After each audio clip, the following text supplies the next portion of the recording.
Buenas tardes a todos y a todas. Soy Isa Chao de Lugo y voy a moderar esta videoconferencia. Advertir de que está siendo grabada. Todo el que no quiera que salga su imagen, con cerrar la cámara lo tiene solucionado. Voy a leer unas normas básicas para el buen desarrollo de esta videoconferencia. No se permitirán faltas de respeto de ningún tipo. Si se produce algún tipo de descalificación o no se respeta el tema del día, se procederá a cerrar el micro a esa persona. Y si persiste, podrá ser expulsada de la reunión. Iré dando la palabra por orden de petición, según vayáis levantando la mano en el botón situado en la parte inferior de la pantalla. Si no lo encontráis, podéis pedirla a través del chat. Cuando os nombre, aseguraros de tener el micro abierto. Dispondréis de 2 minutos y os avisaré cuando os queden 30 segundos. Debemos evitar las repeticiones e iremos directo al grano, para intentar agilizar y dar opción a más intervenciones. Daré la palabra en primer lugar a todas aquellas personas que intervengan por vez primera, y luego, en función del tiempo restante, daré paso a las segundas y así sucesivamente. Esperamos que todo transcurra de una forma correcta y provechosa para todos y todas, y empezamos dando la palabra al compañero Alberto García para que haga la presentación del ponente de esta tarde. Adelante, Alberto. Muy bien, gracias, Isa. Eh, Buenas tardes. Es un honor para mí presentar hoy a Ricardo para hablar de la poliomielitis, una enfermedad que más allá de los efectos físicos nos invita a reflexionar sobre la lucha, las resiliencias y la importancia de la superación personal. A lo largo de su vida, hablo de Ricardo, su curiosidad por conocer el mundo eh, le ha llevado al estudio de diversos temas que le siguen apasionando profundamente. Es experto en la historia de la Unión Soviética, un periodo fascinante, lleno de luchas políticas, sociales y culturales que cambiaron el curso de la historia. También se sumergió en la riqueza de la cultura andalusí, una de las herencias más hermosas y complejas que tenemos en la península ibérica. Y para terminar, le considero un gran conocedor de Madrid y de su historia. En esta conferencia nos va a ofrecer una perspectiva diferente sobre la polio y sobre el tratamiento que tuvieron los afectados por la enfermedad. No me extiendo más en esta presentación y doy la palabra a Ricardo. Gracias por estar aquí a todos y a todas y nada, a escuchar a Ricardo.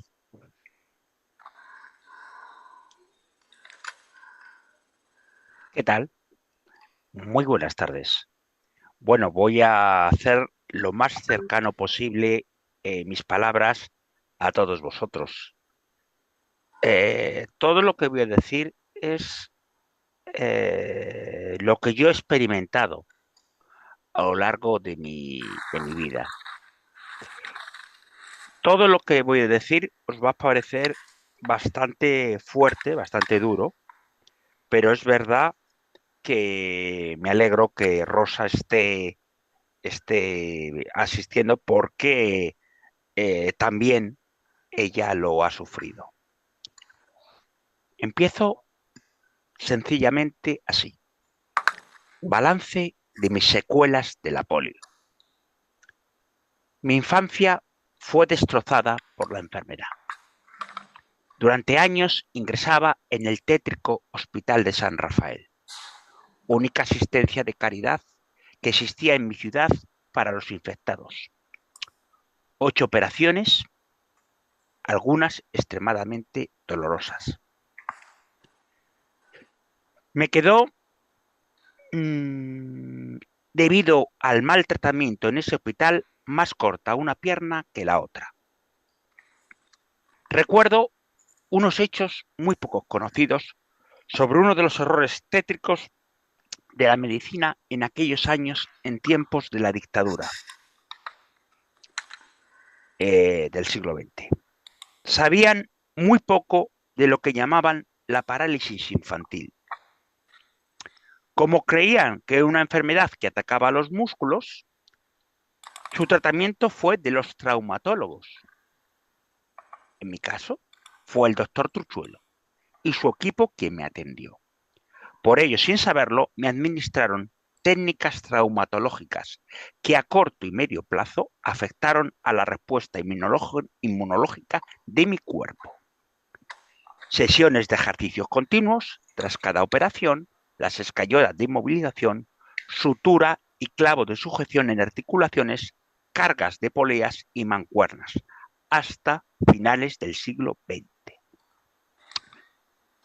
Pero, tras las conversaciones que tuve con la AAHS, Asociación de Amistad Hispano-Soviética, me informaron que el Instituto de Enfermedades Traumatológicas y Neurales de Moscú trataba a los afectados de poliomielitis asiáticos como una enfermedad de los nervios, siendo tratada por neurólogos no traumatólogos.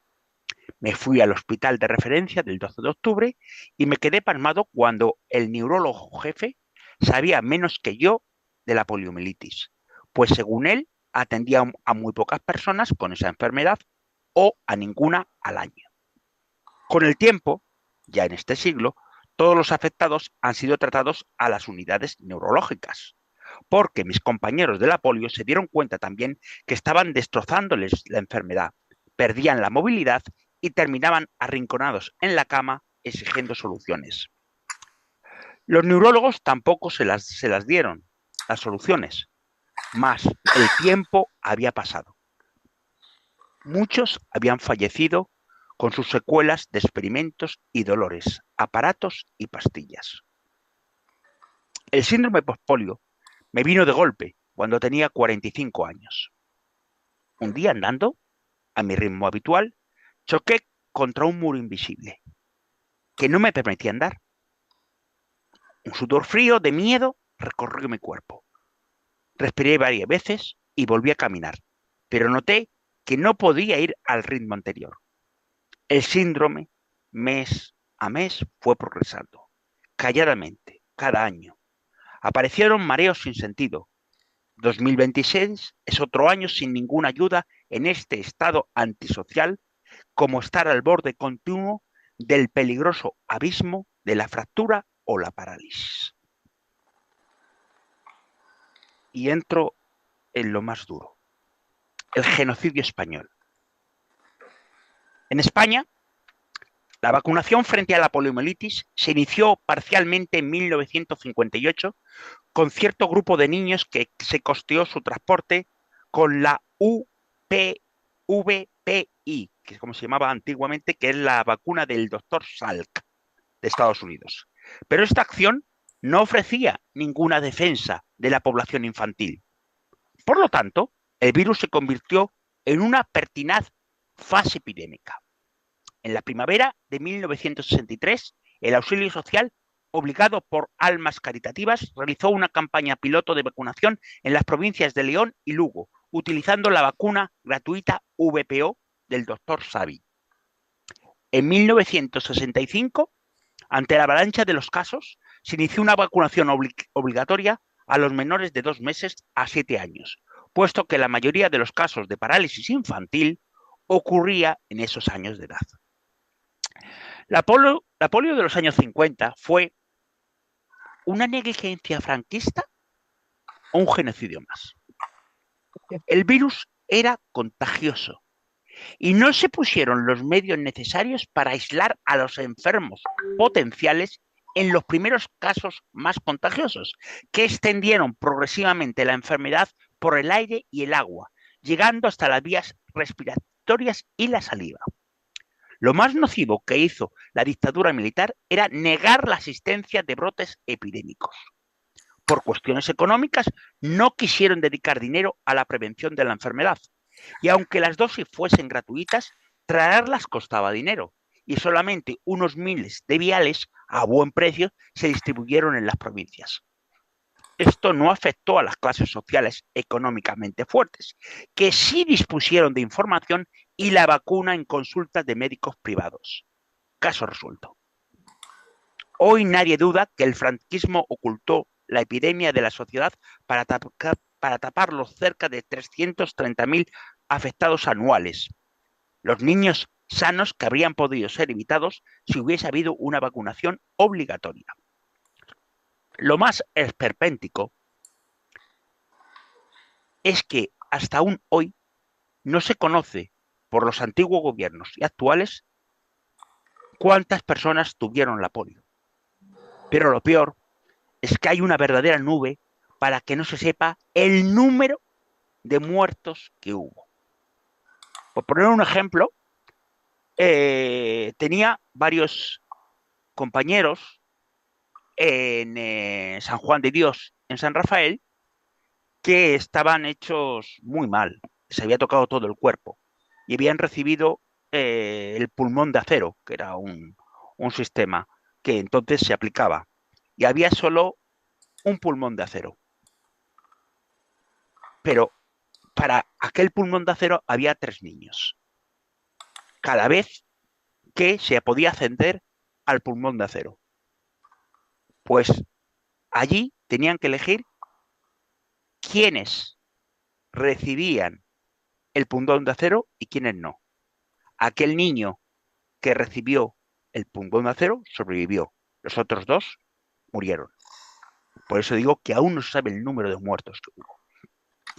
Como denuncia el profesor catedrático de medicina Juan Antonio Rodríguez de la Universidad de Salamanca en su libro Responsabilidades no asumidas, poliomielitis en España 1964-1967, publicado en el año 2009, que decía así: muchos bebés contagiados infectaron a otros centenares en cada provincia, mientras otros más favorecidos por el régimen con fuerte poder adquisitivo fueron protegidos con las vacunas.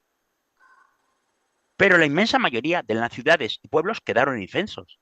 El ocultismo y las luchas de poder internas que vivió España en plena epidemia hicieron que una simple epidemia se convirtiera en una terrible pandemia.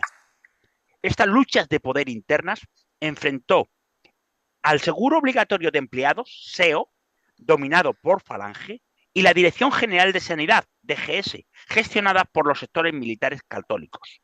El SEO apostó por la vacuna inyectable VPI de Salk y la DGS por la oral VPO de Sabin. Ambos querían el control de la sanidad y el régimen no quería afrontar el gasto y una vacunación que no era obligatoria, pero debía ser prioritaria. Hay un dato ineludible. Cuanto más casos se fueron produciendo, menos noticias aparecían en la prensa y los responsables del régimen negaron la epidemia. La vacunación masiva en vista de la pandemia que se estaba extendiendo se empezó, como he dicho antes, en 1965. Una década, 10 años después de que Salk la inventara en Estados Unidos. Y 2 años después de que Sabin la diese gratuitamente a toda Europa. Se dispensó la vacuna para 3 sectores de la población. La beneficencia del auxilio social la dispensó trayéndola gratis, gracias a donaciones de países como Estados Unidos.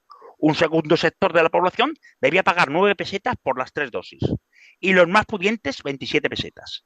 Eran unas cantidades inasumibles para la mayoría. El régimen hizo un estudio muy manipulado que propagandísticamente decía que el coste total de la vacunación eran de 600.000 pesetas por niño. No querían afrontar el problema, mientras gastaban el dinero en otras cosas, como, por ejemplo, construir el Valle de los Caídos. En las décadas siguientes, ya con la vacuna de Sabin, la extirpación de la enfermedad no mejoró sustancialmente, porque la administración no vacunaba el número porcentual de nacimientos necesarios, al no haber un organismo central. No había estabilidad en las campañas de vacunación y una muy escasa información a las madres. Se bajaron los presupuestos destinados a la sanidad. La polio siguió siendo un problema de salud hasta bien entrados los años 80. El último caso en España se registra en 1988. ¿Qué pedimos los que luchamos porque seamos visibles en esta sociedad? Fundamentalmente luchamos por el reconocimiento de los derechos de las personas afectadas por la polio, sobre todo por los que tenemos el síndrome postpolio. Gracias a la ignorancia y desprecio caritativo de todos los gobiernos de este país. Desde las diferentes asociaciones se denuncia que ha habido una negligencia de las diferentes administraciones estatales con los afectados por la polio y que nos ha desarrollado en nosotros mismos el síndrome postpolio. Tenemos un desgaste físico y emocional muy evidente y prolongado que nos va minando. Saben que cada año necesitamos ayuda de nuestros seres queridos para poder realizar las tareas más simples, porque terminamos igual, con todas las traumas inimaginables para poder caminar, acceder o incluso despertar la conciencia. Continúa la violación de nuestro derecho a ser seres humanos iguales ante la ley y la sociedad. En consecuencia, la violación de todo tipo de reconocimiento y normas para actuar en la atenuación de nuestra dolencia sigue sin convenir a los de siempre. Creo que tiene que haber una institución médica específica que nos atienda y un reciclaje médico continuo entre los neurólogos para que comprendan las horribles secuelas de esta enfermedad que sigue afectando a miles de personas. En los últimos datos fue el Carlos III, que fueron 42.000 personas con afectación grave. Afecta principalmente a nuestra calidad de vida, a la supervivencia, pues tenemos un envejecimiento prematuro. Pedimos muy poco, pero que tiene que ser el objetivo de un sistema social más justo. Crear un entorno de autoayuda, ya que vamos obteniendo una longevidad más alta y nuestros parientes, que han sido los que han soportado nuestro evidente deterioro, no han recibido ningún tipo de apoyo permanente.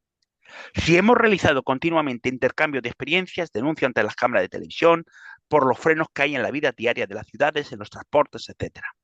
Aún hoy, los que luchamos por la visibilización de este genocidio consentido, nos cuesta que nos entiendan, que cada año estamos peor. Y los organismos encargados de la valoración de discapacidades se niegan la existencia del crimen del síndrome postpolio. Mi pregunta es muy clara. ¿Por qué? Las soluciones tienen que ser estatales, de ayudas, compensación, seguimiento específico individual, porque en nuestra sociedad es una necesidad y una prioridad sanitaria, social y emocional. Tengo bastante más cosas, como de dónde proviene la polio y todo, por si hay las preguntas que tenéis. ¿Qué es la polio? ¿Qué es el síndrome postpolio? Y el por qué fue precisamente en la URSS donde se dieron antes cuenta de lo que se veía. Y también, como un añadido, las personas conocidas que tuvieron poliomielitis y que desconocemos. Y uno de ellos fue fundamental para la creación de la primera vacuna de Salk. Nada más. Muchas gracias. Muchas gracias a ti, cariño. No es. Así hablamos. Yo creo que hay que darle las gracias a Ricardo. Y quien quiera intervenir, empezar levantando la mano, ¿vale?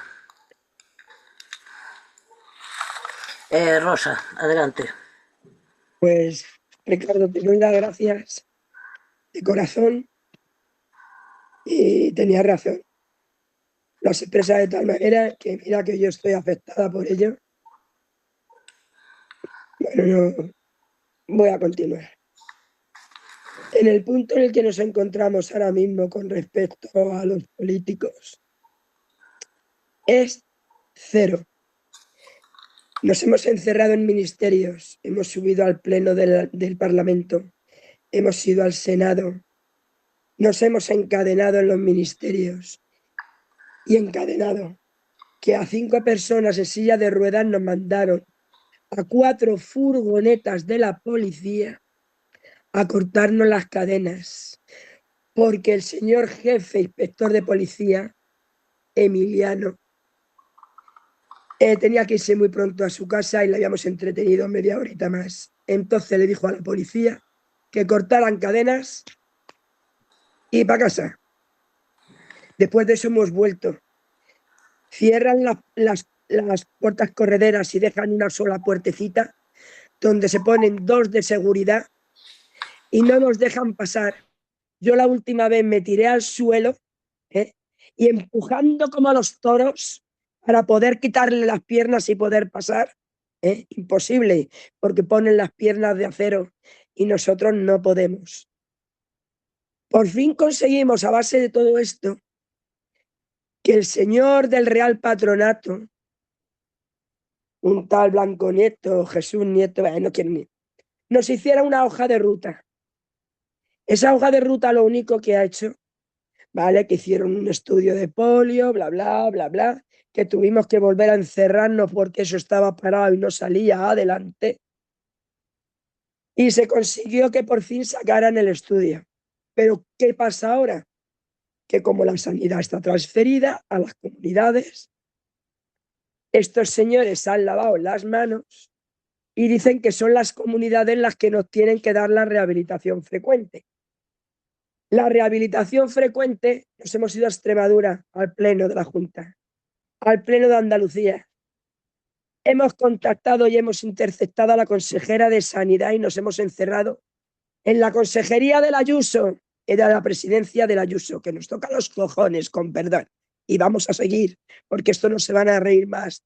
Estamos muy enfermos y muy jorobados, pero vamos a morirnos luchando.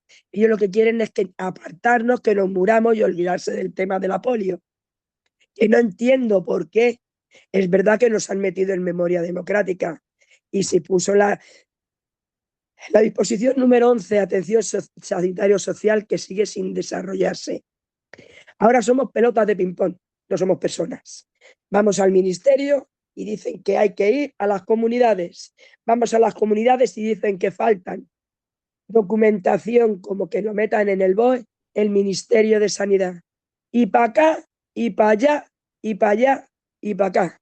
Y mientras los compañeros, todos los meses fallece alguno. Esa es nuestra situación actual.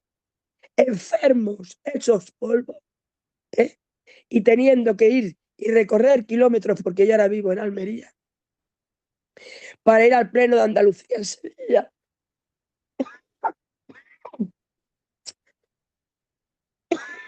Al pleno de la Junta de Andalucía y todo lo de la Comunidad de Madrid. Ayer nos dieron una reunión que organizó Japón para una reunión que era mundial de discapacidad y la organizó Japón en la ONU online. Y tuvimos un amigo que pertenece al Festival de Cine y Derechos Humanos y me llamó: Rosa, apúntate aquí, que vas a salir en la ONU. Se ha hablado en la ONU, se ha mandado a ministros, presidentes de comunidades, y que ya la habían recibido, porque le mandé los vídeos. Hoy en concreto, la de la Junta de Andalucía, que ahora dice que está ya en posturas muy cercanas a vos. O sea, que tela la señora. Tela, yo no entiendo cómo en Extremadura, mi abuelo le fusilaron, a mi bisabuelo, por crear el Partido Socialista en Don Benito y le metieron en la cárcel por ser antimonárquico. Si levantaran la cabeza y vean quién está gobernando y quién ha gobernado la legislatura anterior, se volvía a morir. Así que le he mandado el papelito a esta también y me dice la sinvergüenza que muchas gracias por haberle mandado el papelito de la ONU y se queda tan pancha. Y ya no quiero hablar más. Esa es nuestra situación actual. Mira, el día 23 el día 22 tenemos un concierto para las víctimas de la polio en la, ¿cómo se llama? La papelería Rosa de Luxemburgo. Va a ir Javier Batanero, va a ir, luego os mando el cartel por si lo queréis distribuir, nos hacéis el favor.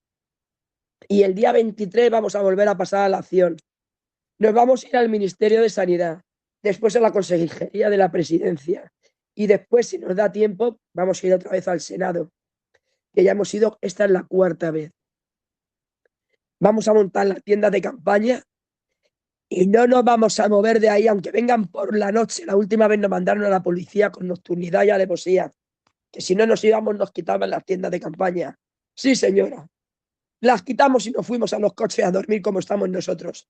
Y al día siguiente, a las 8 de la mañana, como sabíamos que era de día, y no nos las iban a quitar cuando la gente lo viera, las volvimos a poner. Y en vísperas, que en las elecciones de Cataluña se consiguió que el jefe de gabinete de la ministra nos atendiera, que es un falso y un ruin. Ahora, como no nos dejan entrar al ministerio, nos metemos en los eventos que convocan y ahí les ponemos la cara colorada. Y eso les jode mucho. Cuando menos se lo esperan, ¡bumba! Hemos vuelto a entrar en el ministerio porque hacía ya 4 meses que no íbamos y se pensaba que ya no íbamos a aparecer. Y nos colamos y ahí nos metimos. Nos pusieron una mesita, de aquí no os podéis mover. No dejaron entrar ni agencia de centro, pero no les dejaron grabar. Porque dice que no estaban, una palabra que utilizan ellos, que si nosotros hemos venido siempre y no nos ha hecho falta, porque ahora no lo dejáis, porque no les conviene, todo lo que estamos haciendo no les conviene que se oiga. Y como estamos, que es lo peor de todo. Pues bajó el jefe de gabinete y nos dio el estudio ese que se había hecho. Que veamos, que mientras las comunidades, y que vayamos nosotros a presionar a las comunidades. Señores, tendrán que presionarlo ustedes también. Ya se lavan las manos. ¿Y nosotros qué tenemos que hacer? ¿Para qué nos han hecho esto? Sea, tenemos que presionarnos a los otros también y empezar de nuevo. ¿Qué vamos a tener que hacer? Es que ya no lo sé lo que vamos a tener que hacer. Ya me faltan ideas para que esta gente pueda hacer algo por nosotros. El de Asuntos Sociales ni bajó y nos dijo: si desconvocáis el encierro, os prometemos una reunión con la secretaria de Estado. Hace 4 meses, todavía estamos esperando la reunión. Y no contestan. Así que nos veremos las caras el día 23. Pondremos las tiendas de campaña y como están en vísperas de elecciones, eso les jode. Intercepté al Bonilla, al de Andalucía, que me dijo mi hija: mamá, vente a la universidad que está aquí el Bonilla. Estaba también Rojas Marcos, el que hizo el primer partido de la Comunidad de Andalucía. Y el Bonilla, bueno, me dio hasta un beso, falso de mierda. Me arranqué casi la cara, después de lo que habían hecho con las mujeres del cáncer, que ahora se lo han tirado. Todavía estamos esperando a que la Junta de Andalucía nos dé también respuestas. Si se os ocurre qué podemos hacer, decídnoslo, por favor, porque ya no sabemos qué hacer. Y dejo paso a los demás compañeros. Esta es la situación actual y cómo nos están tratando.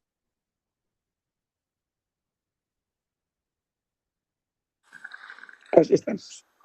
No hay derecho, de verdad. Alguien que quiera decir algo, preguntar algo.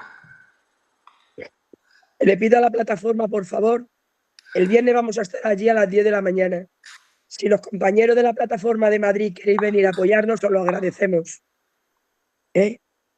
Sobre las 10 estaremos en el Ministerio de Sanidad. Si queréis venir a ayudarnos... ¿Tenéis algún cartel anunciador o alguna cosa? ¿Tenéis algún cartel que anunciéis la concentración? No lo queremos decir. Vale. Porque si no, ya están preparados. Claro, claro. Entonces, vale. Antes de las ¿Y es el viernes? ¿Y es el viernes? El día 23 a las 10 de la mañana en el Ministerio de Sanidad. El 23 de febrero. A las 9 de la mañana, dices. 10. 10 de la mañana. Es para tomar nota y pasárselo a los compañeros de Madrid. Vale, te lo agradezco mucho. ¿Y estaréis delante de...? Primero del Ministerio de Sanidad. Si nos quieren acompañar ahí, ya es suficiente. Y luego ya nos vamos a la Consejería de la Presidencia, donde la Ayuso.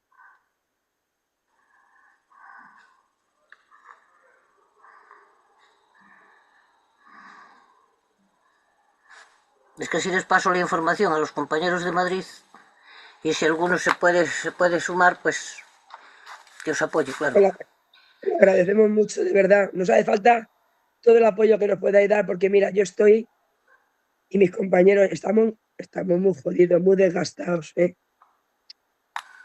Normal. Venga, yo ya me callo, ¿vale? Gracias. Arturo, adelante. Abre el micro, por favor. Hola, buenas tardes. Quería preguntar a Richie, darle la enhorabuena por la buena información que ha dado, a pesar de hace ya 60 años de esa lucha tremenda que tenéis durante esos 60 años y no se termina nunca. ¿Qué pensaron los médicos al mandaros al tema de traumatología cuando era de otra cosa? ¿O cómo se descubrió? Vamos, lo has dicho tú claramente que fue un estudio de los rusos, pero bueno, yo en realidad de chaval tuve la meningitis y decían que era una toferina, o sea que en aquella época no me extraña que cualquier chuminada o enfermedades desconocidas las tomaran por cualquier otra cosa rara. Entonces, ¿cómo se detectó, aparte de que fueran los rusos, las secuelas? Porque pasa con la varicela, que ahora está saliendo el herpes zóster, que es una relación al tema de la varicela. En la tema de la polio, me imagino que habrá pasado algo similar. ¿O qué pasa? Bueno, yo puedo deciros, lo he dicho porque han sido los propios pacientes, los que teníamos la polio, quienes al principio uno, después otro, quien le estábamos alertando que estábamos peor. Con los tratamientos de traumatología retrocedíamos. Estamos, bueno, lo principal que tenemos al principio, todos los que hemos tenido aleatorio, es el acortamiento de extremidades. Donde si te da una extremidad, al acortarte con una escayola durante X tiempo, pues ya ese acortamiento ya no lo recuperabas. Entonces, claro, te mandaban a hacer una serie de tratamientos como de poleas, como de unas pastillas que siempre tenías que tomarlas para que pudieras soportar los dolores. Lo que te estaban haciendo era destruir tu sistema inmunitario. Y entonces, pues eso es lo que estaba pasando. Y el por qué yo me enteré de lo que estaban haciendo en lo que era la Unión Soviética. Bueno, esto posiblemente aquí en España es algo que se ha ocultado de una forma terrible. En 1957, en la URSS se preparó una serie de avances muy importantes para las personas como inmovilización de los miembros, sobre todo por los afectados de la polio. Se iban dando cuenta que desde 1966 una serie de invenciones del doctor Ilizarov permitían que las extremidades se fueran fortaleciendo a la vez que dejaban que los huesos fueran alargándose normalmente. No se utilizaban las célebres escayolas que acortaban. Hoy, esto de los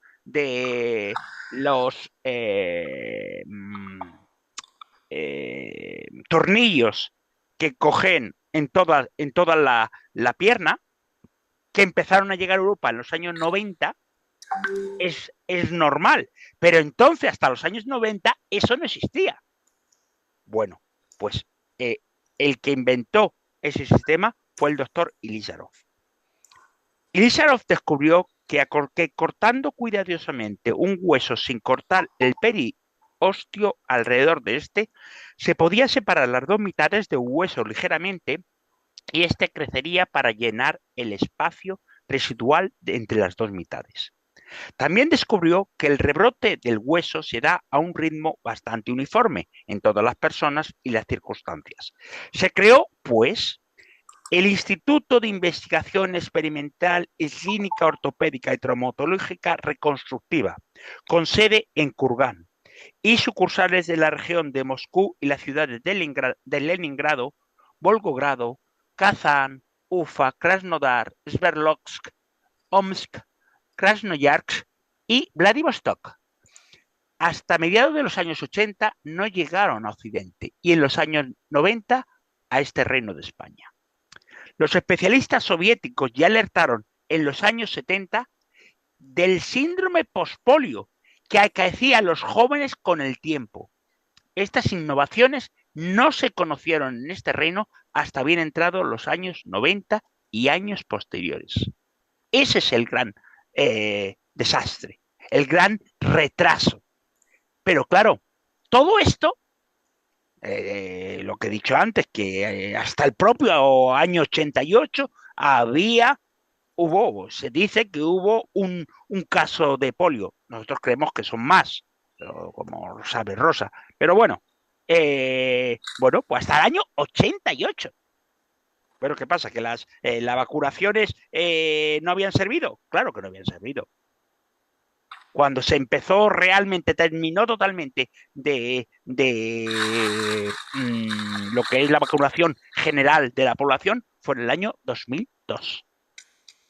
Entonces, claro, esto afectó gravísimamente a los niños y a nosotros. ¿Por qué? Porque, siguiendo la argumentación de Rosa, yo hablo de un genocidio. Así directamente. ¿Por qué? Porque están esperando que nos muramos. Totalmente. Cuando desaparezcamos, se terminó el problema de los afectados de la poliomielitis. Pero ojo, el problema del síndrome pospolio para nosotros, vosotros no sé si os habéis dado cuenta, Alberto sí lo sabe, es que una caída al suelo significa la fractura. Hay muchos. Significa terminar en la cama.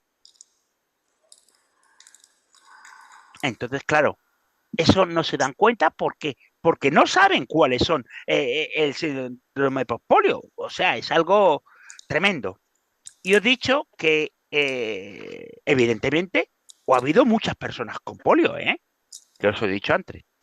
Es probable que la vacuna nunca hubiese sido desarrollada de no ser por una familia de los Estados Unidos. Esta familia se llamaba la familia Roosevelt, que instituyó un premio en los años 50 para quien encontrase una cura de la enfermedad, que llevó en el año 55 al doctor Salk a descubrirla, la VPI. Esta iniciativa tuvo lugar porque casi 10 años antes había tenido el fallecimiento en el año 45 de Franklin Delano Roosevelt, que padeció poliomielitis y posiblemente al 90% de posibilidad murió por el síndrome pospolio posterior, que no se conocía. Fue el símbolo más importante de lucha contra la infección. Roosevelt contrajo la enfermedad en 1921. Fue presidente de los Estados Unidos de América durante 4 periodos, entre el 33 y el 45. En 1913, y con solamente 6 años de edad, Frida Kahlo, pintora mexicana, contrajo esta enfermedad, que la obligó a permanecer 9 meses en la cama y le dejó secuelas de por vida en la pierna derecha, más delgada que la izquierda. Como consecuencia de ello, se encuentran diversas obras de la pintora donde refleja la soledad que sentía durante la enfermedad. Algunas de sus obras más famosas, ligadas a la poliomielitis y a la soledad de su infancia, son 4 habitantes de la Ciudad de México, de 1938, Niña con máscara de muerte, o Ella juega sola, también de 1938, y El Día de los Muertos. Otros personajes a lo largo del tiempo han tenido muy graves secuelas de la poliomielitis. Todos nos acordamos del emperador Claudio. Tuvo la poliomielitis. Eso El no lo sabía emperador yo. Claudio. El escritor de ciencia ficción Arthur C. Clarke, autor, entre otros libros, del 2001 Odisea del Espacio. El director de cine Francis Ford Coppola, quien contrajo la polio a los 9 años. Y el físico estadounidense Robert Oppenheimer. Hay mucha gente más y no, bueno, en diferentes grados. Porque claro, he dicho que los que sufrimos la enfermedad, que se sepa, desde 1957-60, fuimos 330.000 personas. Y hoy alrededor de 42.000 hemos mantenido, no nos han extinguido la polio. Bien. Pero lo más terrible es cuánta gente murió. Eso no se ha publicado nunca. No ha habido ningún estudio de cuánta gente murió por culpa de la polio. No sé si me he espallado un poco la respuesta, pero es que era necesario, creo. Mari Carmen Muñoz. Hola, bueno, Ricardo y Rosa, jolín, con todo lo que habéis explicado, pues lo único que podemos hacer es pues solidarizarnos con vuestra rabia y con vuestra lucha, y porque habéis pasado toda la vida padeciendo por eso. Pues, bueno, ya sabemos que en la época de Franco, pues una atrocidad más de la que se hacían, que como otras, o sea, que eran propias de esa gentuza, ¿no? Pero es que en democracia no se entiende cómo pues no se recurrió a esos avances rusos que había, ¿no? Bueno, mi pregunta es si habéis contado con los colectivos médicos, con los colegios de médicos, Sí, o con asociaciones o con las universidades de medicina, y cómo han sí. respondido. ¿Qué hacen por vosotros? El Colegio de Médicos de Madrid nos firmó su solidaridad en el manifiesto y ese mismo lo hemos presentado en el Ministerio de Sanidad, y el martes cuando vayamos se lo presentaremos también a la señora Ayuso. Hay dos universidades, la de Salamanca y la de Castilla-La Mancha, que dos catedráticos que están pues muy pendientes de ello, ¿sabes? Y luego en Burgos también están luchando bastante, pero los que tienen que hacer las investigaciones hicieron una en el 2000, no sé cuánto, el Instituto Carlos III, que consiguieron muy poco, pero no han vuelto a hacer ninguna más. Parece que el dinero les interesa, pues no sé para qué, pero para atacar el síndrome. Y es una enfermedad de activo, porque hay cantidad de países que no están vacunando. Los movimientos migratorios llegan a España también y pueden traer el virus. Hay mucha gente que no quiere vacunarse tampoco. O sea que no estamos exentos todavía. Yo le echo toda la culpa a los políticos, toda.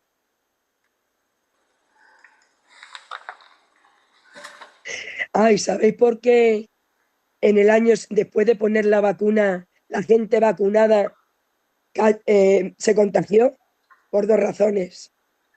Una, porque en primer año, eso dicho por el doctor Nájera Morrondo, que era un doctor que pertenecía a Gallardo, que fueron los que sacaron la vacuna de Sabin, iban con los burros por los pueblos, en las neveras antiguas de la Coca-Cola, que era de lata, y ahí llevaban las vacunas, en burros, dicho por él mismo en el periódico El País, y yo hablé con él y me lo confirmó.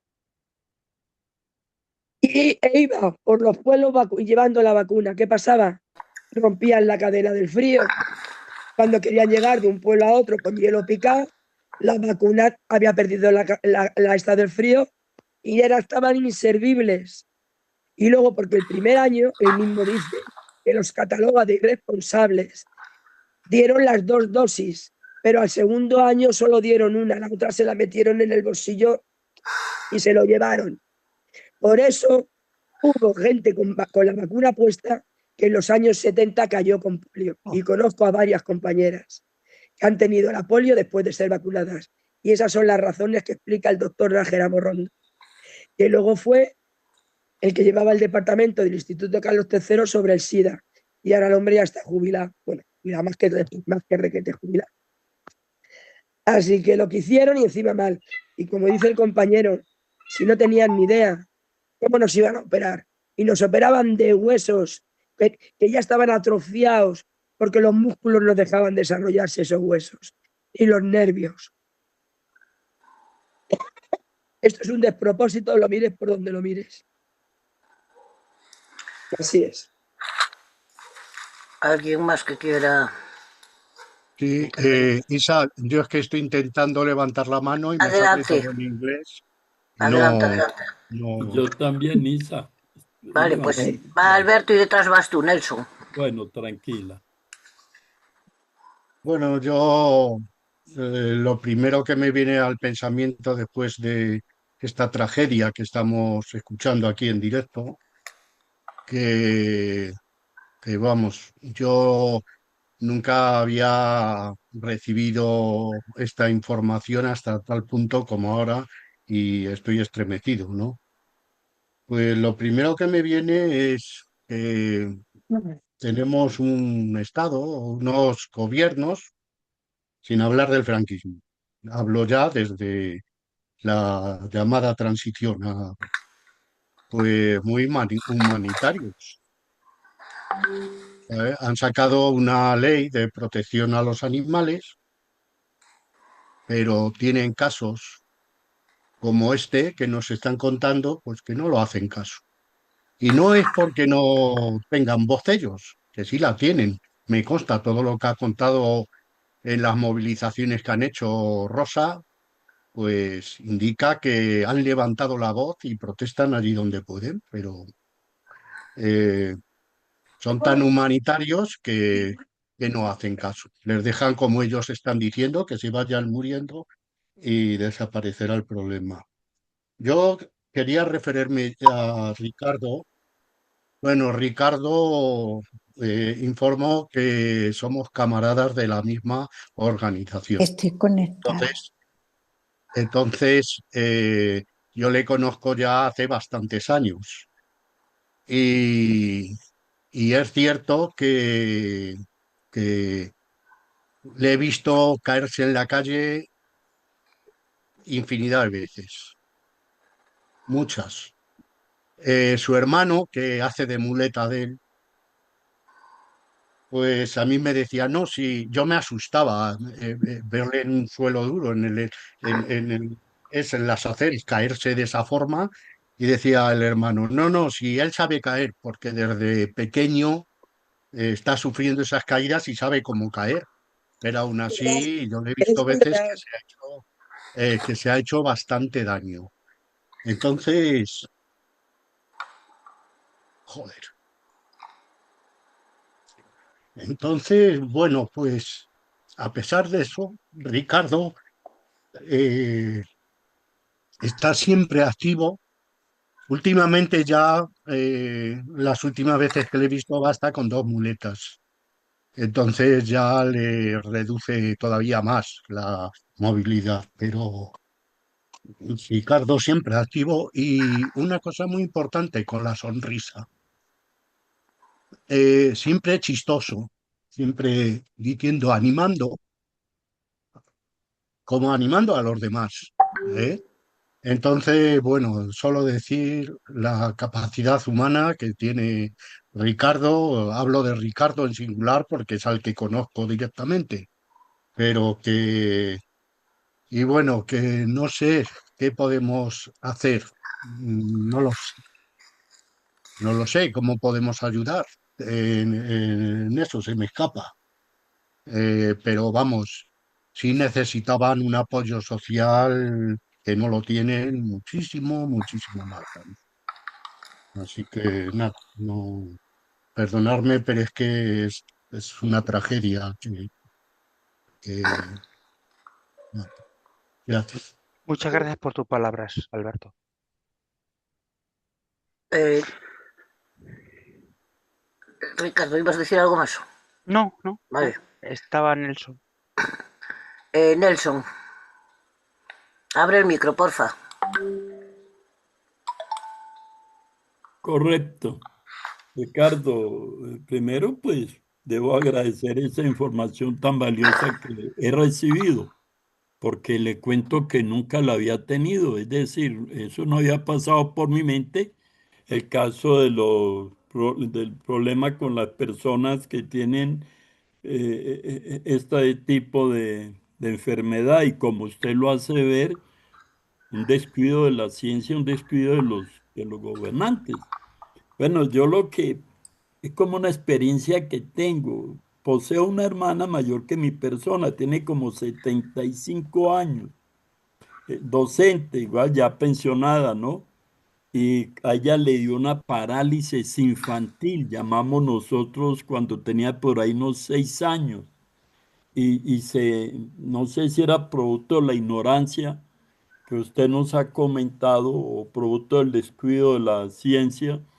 eh, Nos decían que era que se había producido esa parálisis infantil en vista de que ella había recibido sol en una terraza donde vivíamos o era nuestra propiedad y le cayó un aguacero. Eso a lo que le decían. Sin embargo, ella fue llevada a la clínica en Bogotá. Diga usted 8 horas de distancia, Armenia, Bogotá, que alarga Bogotá 8 horas, que es la capital del país y para ser sometida a tratamiento.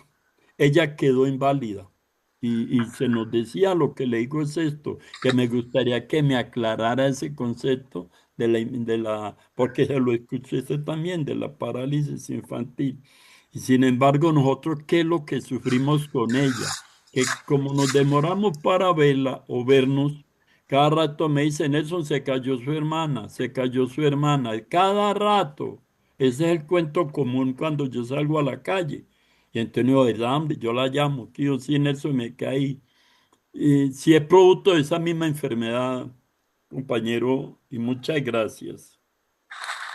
Bueno, puedo contestar de una forma rápida. Normalmente, la llegada de la polio se inicia con fiebre, que ocurre de 5 a 7 días, unidas a otros síntomas. Aparecen luego fatiga extrema, dolor Jo, muscular y atrofia muscular, que causa parálisis flácida proximal y asimétrica, pudiendo incluso afectar a la respiración y la deglución, y en los peores casos, la muerte. El tiempo entre la primera exposición y la aparición de los primeros síntomas, conocida como el periodo de incubación, es normalmente de entre 6 y 20 días, con una separación máxima de 3 a 35 días. El polivirus entra en el cuerpo a través de la boca, se multiplica en las células gastrointestinales. La presencia del virus en el torrente sanguíneo, conocida como viremia primaria, permite que sea ampliamente distribuido en todo el cuerpo. La enfermedad progresa a la forma paralítica en la que los músculos se debilitan, en- se tornan hipotónicos y con movimientos mal controlados y por último completamente paralizados, condición que se conoce como la parálisis flácida aguda. Según el sitio de la parálisis, la poliomielitis paralítica se clasifica como espinal, vulvar o bulboespinal.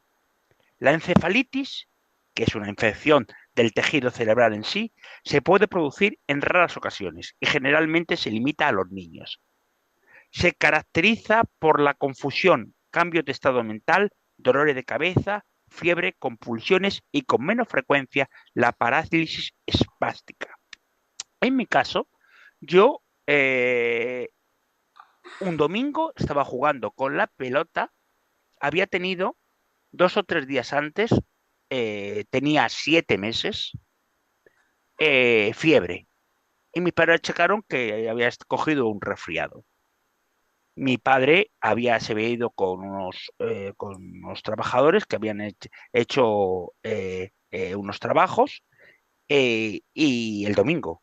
Y entonces quedé con mi madre y vio que me estaba como quedando parado y que no jugaba con la pelota, pero que la pierna, como que esto todo lo que me ha dicho mi madre, como que adoptaba una posición extraña en el suelo. Yo tenía 7 meses, me cogió y acto seguido que me cogió, cuando quiso ponerme, porque tenía 7 meses y podía ponerme sobre los pies, me caía.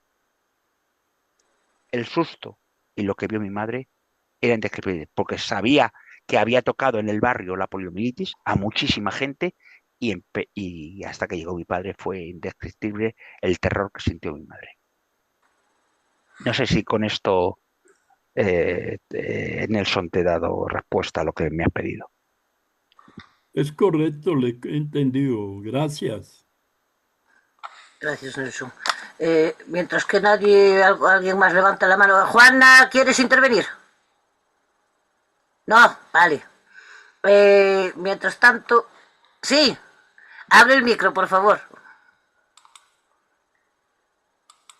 Activa el audio, si no, no te oímos. Activar audio. Sí. Ahora. Ahora, vale, perfecto.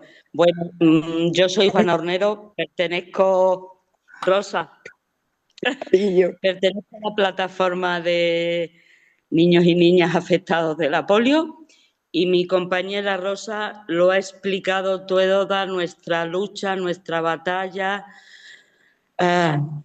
Así estamos como podemos. Yo soy un poco pesimista en esto, creo que están esperando que nos vayamos todos a plantar amapolas y en mi pueblo, yo soy de un pueblo pequeño, en mi pueblo se dice que muerto el perro se acabó la rabia. Y creo que es lo que están esperando. Es un asunto político, nunca lo han admitido del todo la gravedad y lo que fue. Fue una gran tragedia, fue una gran pandemia. España nunca lo ha admitido y los que quedamos, pues bueno, ahí estamos. Mi compañera lo ha explicado todo muy bien, nuestra lucha, ¿vale? Gracias. Te quiero. Yo quería preguntaros que de qué manera os podíamos, no sé, desde nosotros, de qué manera podríamos ayudaros o colaborar más con vosotros, no sé. Es que me he quedado sin... Ya me pasó con la tuya, Rosa, y con esta igual, que me he quedado sin palabras. Entonces, ¿de qué manera se os podía...? Pues si os hacemos un manifiesto y os queréis solidarizar también con él y luego ayudarnos el día 23 y las propuestas que haga Ricardo también, a ver si entre todos podemos sacar esto adelante, porque esto es una vergüenza. Esto yo ya no tengo más palabras. En Villaverde, en el 2025 han fallecido 13 personas por el síndrome post-polio. En 2025, 13. Entre Ángel ellos Aljaba, ¿tú conocías a Ángel Aljaba? es el último que ha caído. No, el Ángel penúltimo. Ha habido íntimo. otra, Maribel Sí, Bricio también, sí, después ha sido. O sea, que también después, estuvieron en la concentración. eso es. Pues Sí, Ángel, todos los meses. Ángel, yo le conocía muy bien, claro. Pasaba delante de su casa, hablábamos, vivía al lado del centro de salud de Villaverde Bajo Cruce, ahí es donde vivía Ángel, y él sí que me ha visto como he ido cada vez peor, porque he llegado a un momento en el que, como muy bien ha dicho Alberto, estos 4 últimos años para mí han sido a nivel de enfermedades realmente terribles, terribles. Yo tengo la incapacidad absoluta, permanente y absoluta, porque primero me dio un infarto a miocardio, después me dio una prostatitis aguda, que se me terminaron siendo una metástasis, y bueno, y después con todas las secuelas de la polio. Luego, esto yo lo compartía con Ángel. Entonces, claro, hay muchas más gentes en Villaverde que están en ya en silla de ruedas, pero hay varios que no salen de su casa. No pueden salir. Yo, las peticiones que he hecho, Juana me ha oído perfectamente, las peticiones de que haya una institución médica específica que nos atiendan, es algo, y tú lo sabes, Rosa, que es de cojón. O sea, es tremendo que aquí no haya una institución médica avalada por el Carlos III, por el CSIC, por el Colegio de Médicos, que nos atienda. Es lo que pedimos, nada más. Ángel lo pedía. Ángel estaba igual que yo. Bueno, y Ángel fue uno de los que estuvo en el pulmón, con el pulmón. Ángel fue el que me contó la historia que he contado. Los dos que estaban junto con él no les pudieron dar el pulmón y fallecieron. Pero claro, había 4 pulmones en toda España de acero. Y la petición de personas que necesitaban urgentemente el pulmón, que enviaban los doctores, eran decenas. Todos los demás fallecieron. Es terrible, es una cosa que... yo sé que es muy duro escuchar todo esto, pero nuestras peticiones, como muy bien se ha dicho Rosa, como muy bien ha dicho Juana, es que no se quieren hacerlas. No hay. El problema es del sistema social. Este sistema social no vale. No vale. Si se mete como se está metiendo tanto dinero en armas, no puede meterse en tratamientos preventivos. Preventivos, como muy bien ha dicho Rosa. Preventivos. Ha habido 3 brotes muy fuertes en diferentes partes del mundo. Una en Pakistán, otra en Malasia y otra en Uzbekistán. Brotes de polio, nuevas cepas, que no se sabe cómo se van a hacer y a dónde nos van a llevar. Bueno, pues que sigan así, no pasa nada. Cuando haya y no valdrán la vacuna, pues claro, eso es una obsolescencia, eso tiene una obsolescencia. Pues bueno, ya veremos. Nosotros lo estamos diciendo lo que hemos pasado, pero bueno, ya veremos. Realmente creo que es un problema del sistema social. Este sistema social no vale. Este sistema que está todo a base del dinero, el dinero es el más importante que las personas. Y como nosotros somos números, pues venga, no pasa nada. Totalmente. Y los de ELA, mira, son unos sinvergüenzas. No, ELA, no, es que lo he juntado y no. Nosotros le llevamos pidiendo un Real Decreto Ley desde siempre. Nos dicen que eso es muy difícil y nos toman el pelo. Y resulta que yo me meto en el Consejo de Ministros, que me lo manda Europa Press todas las semanas, y aprueban todas las semanas por lo menos 4 o 5 reales decretos de las cosas que nos interesan. Y a nosotros no nos lo hacen. Eso sería urgente y definitivo. Pues dicen que es muy difícil. Nos toman por idiotas.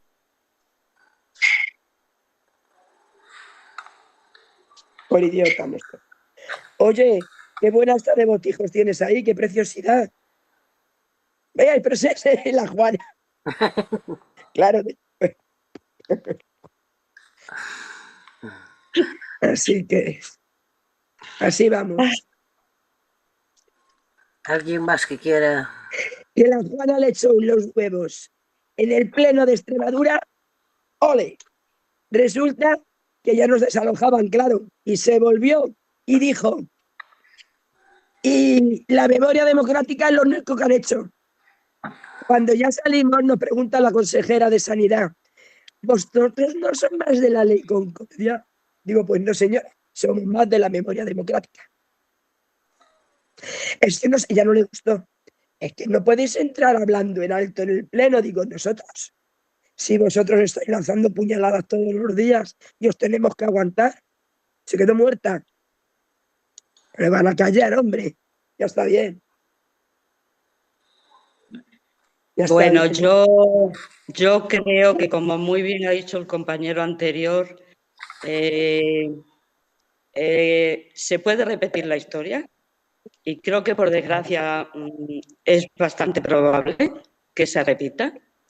Como no hemos aprendido nada de esto, porque no se ha aprendido nada de esto, Bueno, es interesante. bueno, no sabemos cómo se va a subsanar cuando llegue la situación. Porque yo y todos mis compañeros nos hemos encontrado con médicos, los nuevos médicos no tienen ni idea de lo que es la poliomielitis. Me he encontrado con médicos que no saben de lo que les estoy hablando, no están preparados, no se están formando, porque lo consideran erradicado. Pero hay bastantes posibilidades de que vuelva y no se está preparado.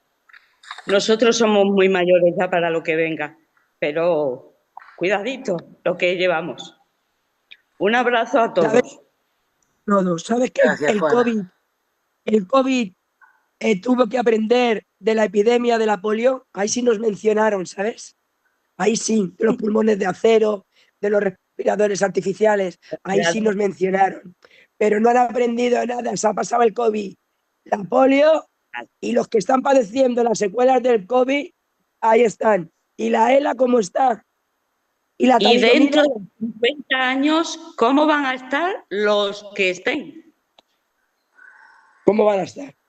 Sí, señor. Yo me parece Ahí que ya está. no voto, ¿eh? Yo ya no voy a votar. A ver, ¿vosotros qué Ahí. opináis? ¿Vosotros qué opináis de Rufián? ¿Opináis bien, mal o regular? Es que yo en nosotros no confío ya en ninguno. Y este como A parece que mí era mucha personalmente me encanta, pero creo que si entrara, posiblemente no le dejarían tampoco hacer lo que ellos él ahora mandaron un... dice que podría hacer. Ellos hablaron de nosotros en el Senado. Rufián y Sí, otro sí, grupo que sí. está con ellos.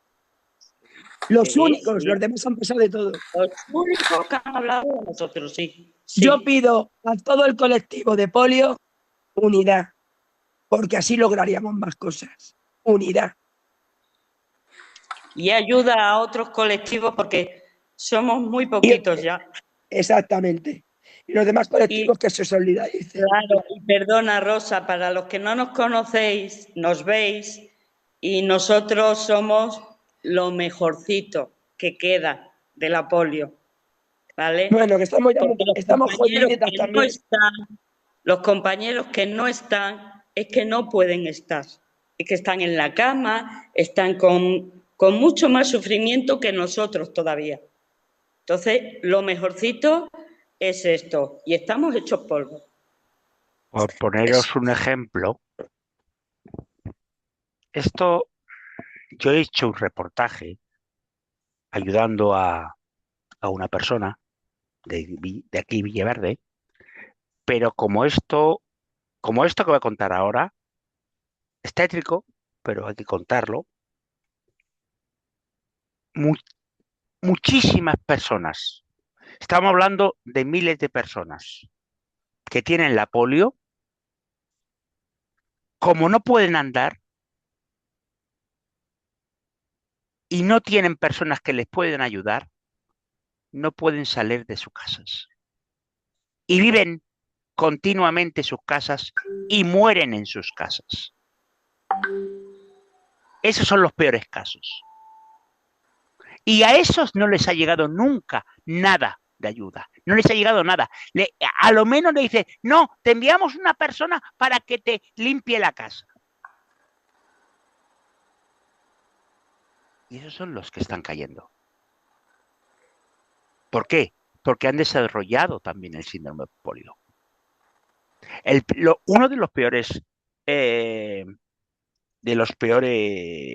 síntomas del síndrome de polio, que es temible, es que no pueden, una serie de personas no pueden respirar bien y reciben un tipo de apnea que tiene un nombre bastante complicado, muy, muy largo, que significa que la saliva le cierra el canal de la laringe Sí. y no pueden respirar y se mueren. Se llama doglotis, no sé qué, como tiene un nombre muy, muy largo.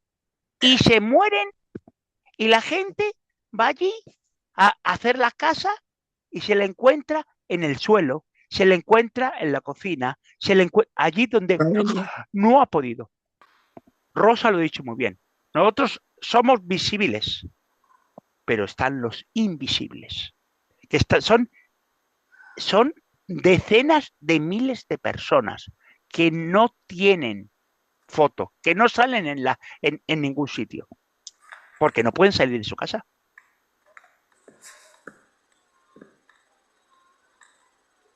¿Y sabes lo que me pasa últimamente, muy a menudo? Que con una gotita de saliva me ahogo. Se me ha ido 2 veces ya en estos días de atrás y me ahogo. Y yo no sé por qué me tengo que atragantar con una gota de saliva. Pues me está pasando. Yo lo he estado estudiando. Es una de las cosas que yo tengo la facilidad de leer muy rápidamente. Y yo he estudiado el porqué. Es la atrofia poco a poco de los músculos de dentro. De la deglución. De la deglución. Fíjate, Es tremendo, sí. es horrible, es una tremendo. cosa que... Es tremendo, sí, señor. Cuanto menos lo busques, mejor. ¿Tú cómo le has quedado la bandera alta? Es verdad. Bueno, ¿alguien más que quiera intervenir? Yo quería preguntar, que estoy dándole vueltas, ¿puede ser hereditario? Porque algunos de los que han tenido polio han podido tener descendencia o normalmente no. No es hereditario, al revés. Nosotros inmunizamos a nuestros hijos en el embarazo. Nuestros hijos no lo van a tener nunca. Estoy de acuerdo con Rosa, no es Nuestros hijos hereditario. es la única suerte que tenemos, ¿sabes? Ajá. Claro. Una cosa que no sabía tampoco. Isa. ¿Qué, Nelson? No, yo estoy pensando aquí, viendo a todos los que han intervenido de una manera tan objetiva. ¿No será que se pueda realizar una campaña a nivel universal? Porque es que yo estoy asustado, porque si me dicen que está reapareciendo ese polio, quiere decir que nos van a afectar a mucha población y no quedarse solamente en el caso, por ejemplo, de España. Si bien es cierto que los politiqueros, porque no hay que confundir la política como ciencia social del bienestar humano con esos politiqueros que la mal utilizan, también es cierto que debe abarcarse otros países. ¿O será que estoy interpretando mal? Muchas gracias. Yo puedo decirte dónde se crea y dónde se desarrolla la enfermedad.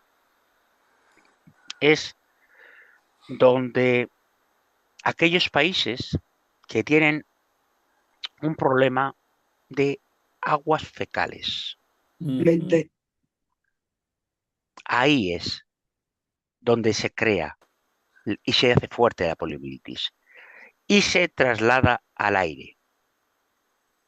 Y cuando afecta a una persona, si esa persona no tiene la vacuna o no está inmunizada, va durante el tiempo de incubación, que son de 6 a 20 días, pasándolo a todas las personas con las que se relaciona. Imaginaros, ¿eh? Imaginaros. O sea, bueno, es muy peligrosa.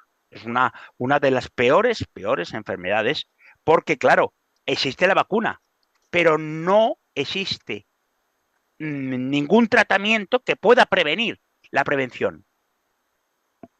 ¿Entendéis? Es la prevención lo más importante, no la vacuna. En Barcelona y en Londres, hace poco hubo comentarios que lo primero que se pusieron a hacer aquí el gobierno es a limpiar las aguas residuales. Y en Londres fue en las aguas residuales. Y aquí, la doctora,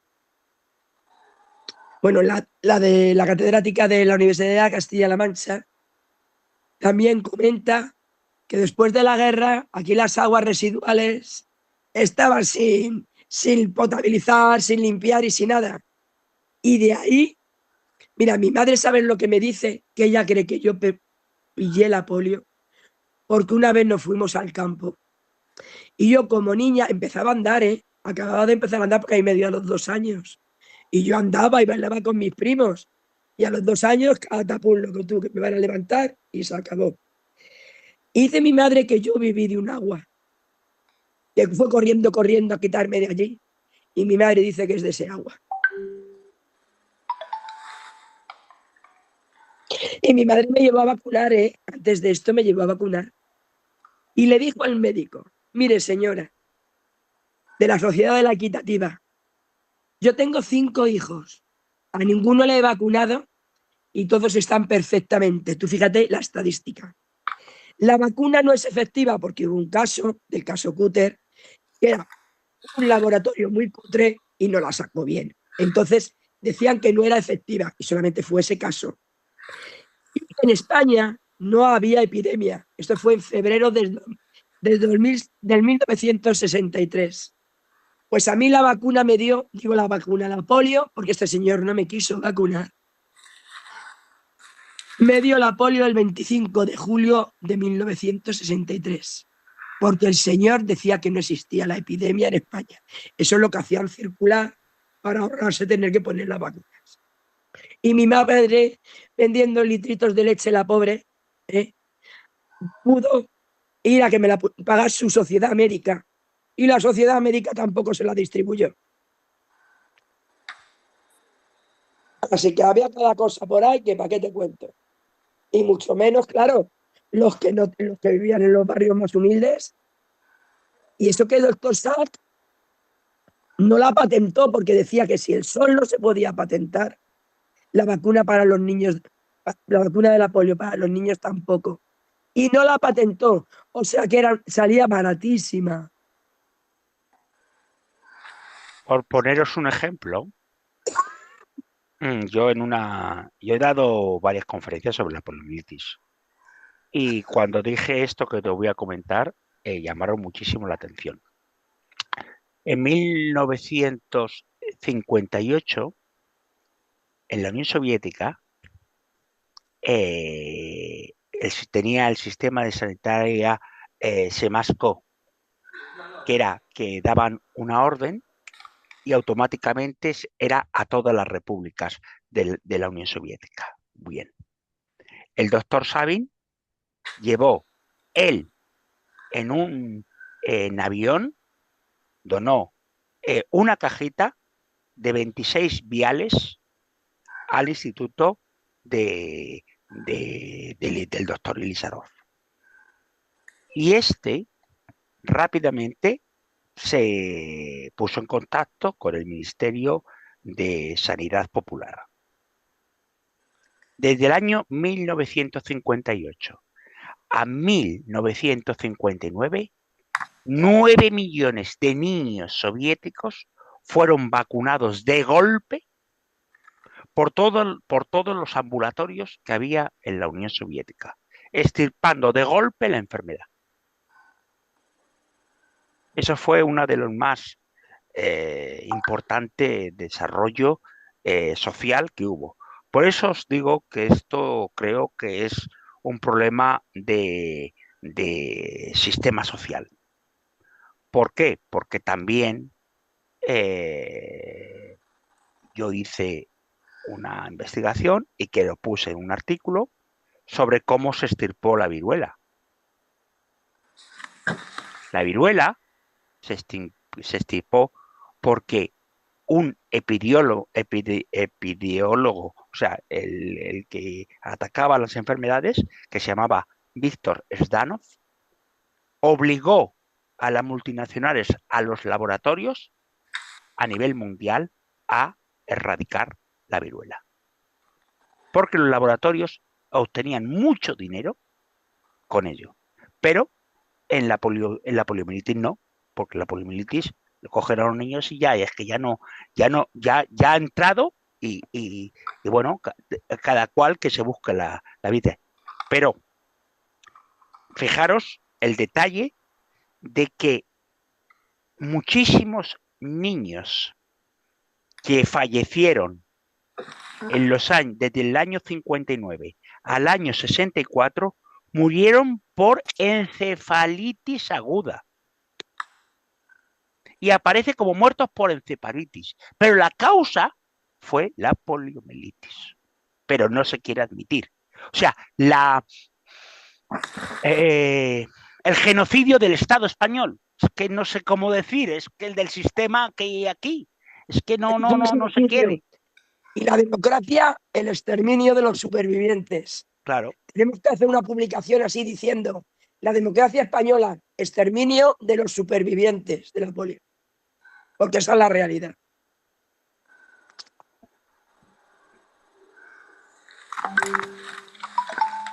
¿Alguien más que quiera preguntar o comentar algo? Luego se rasgan las vestiduras con Palestina, ¡ay! Y resulta que como les importa tanto Palestina, como les importamos el exterminio que están haciendo aquí, no me creo que tengan ningún sentimiento por Palestina tampoco. No me lo creo.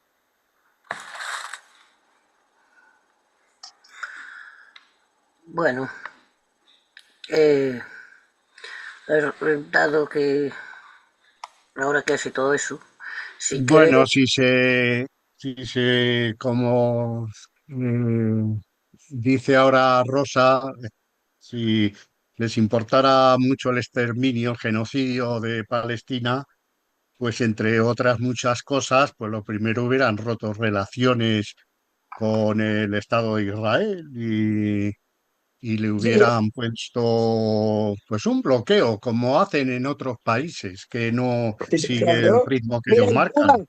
los tienen muertos de En hambre por el efecto, bloqueo de Estados Unidos. Pues lo mismo a los jodidos israelitas. Semitas, no. perdón, semitas. A mí es que me indigna mucho todo esto. sí es que está claro que no tienen mayor interés, o sea, que no tienen mucho interés en... No tienen corazón. Y como no tienen corazón, pues ya está.